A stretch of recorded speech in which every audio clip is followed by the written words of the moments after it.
नमस्कार दर्शक बंधु सुना और रूपा दर को नहीं एबे भी आसला एक बड़ खबर।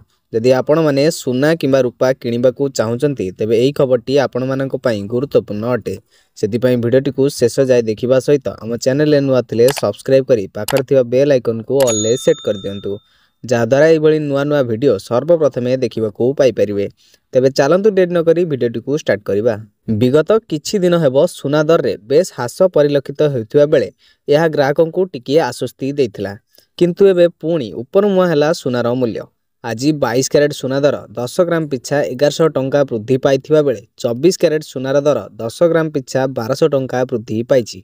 सेहीपरि राजधानी भुवनेश्वर रे 22 कैरेट सुनार दर 10 ग्राम पिछा 1100 टंका वृद्धि पाइछि। सेहीभଳି भाबे 24 कैरेट सुनार मूल्य 10 ग्राम पिछा 1200 टंका वृद्धि पाइछि। गतकाली यह भुवनेश्वर रे 10 ग्राम 24 कैरेट सुनार दर 93,930 टंका रही बेले आज यह भुवनेश्वर रे 10 ग्राम 24 कैरेट सुना दर 1200 टंका वृद्धि होई 95,130 टंका होईछि।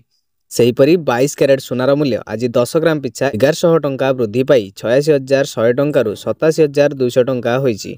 सेहीपरि गतकाली कटक रे 10 ग्राम 24 कैरेट सुनार मूल्य 93,930 टंका रहितिला, जहा आज कटक रे 10 ग्राम 24 कैरेट सुना दर 1200 टंका वृद्धि पाई 95,130 टंका रहिछि।